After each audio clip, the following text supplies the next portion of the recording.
Welcome. In this video, I'm going to give you an overview of the Home tab for Word.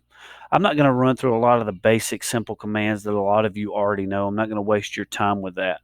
What I'm going to do is I'm going to get into some different things that may help you and your colleagues if you're working on this, and also help you with your students in class. So first thing I'm going to look at is you have your undo, redo button here. I know you're familiar with that. Your copy and paste. The one thing that I would do on here though is learn your shorthand. To paste is Control V. V almost looks like an arrow, like you want to put it here. Control C is your copy, and Control X is your cut. I know some of you are already familiar with that, but if you're not, get used to that with Word. It makes your work so much faster if you can control those instead of having to go and right click and go cut and paste and all that kind of stuff.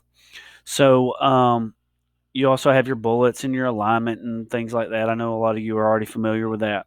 The few things that I really want to show you on here that'll help you with your students and maybe even with your colleagues other than the shorthand is be careful with some of the shorthand keys in 365.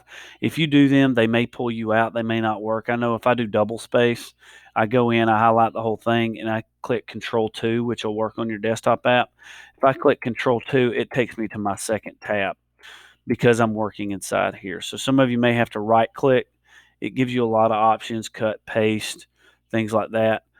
Paragraph options is where you're going to want to do that, and you're going to just go in and you're just going to go to your line spacing here if you want your students to double space it if they're in high school or something like that. So it'll give you different kind of formatting options. If you right click, it'll give you all of the synonyms, for each word, rewrite suggestions, proofing language. If you want to insert a link or something like that, you can do that as well.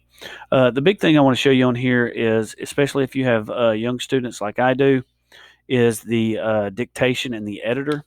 So let me click enter down here. When you dictate, you can go in, click, and you can transcribe the document where you're reading the document to them, or you can go in and dictate, and this is where it'll write for them. So let me click on dictate.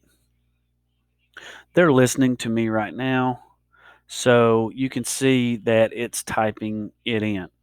Hey, I had a wonderful Christmas break. It was wonderful. I got a new Xbox game. Period. And then I stop dictating. They will have to tell it when there's a period.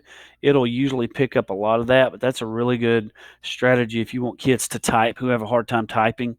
But they're going to have to be able to read their own writing and read their paper because it's got to come up and they've got to speak clear and things like that. Now, if you want it to transcribe it for you, it will actually read it to you. If you have students who have a hard time reading, and they're given this, then you'll be able to transcribe it for them. So I can start recording, and it will transcribe all of this, for them. You can also upload an audio file there. Editor is another big one when you're working with your students. You can see as you go into the editor, they can see that they have 2 spelling errors, 1 grammar error, and that the cohesiveness is really off on this one.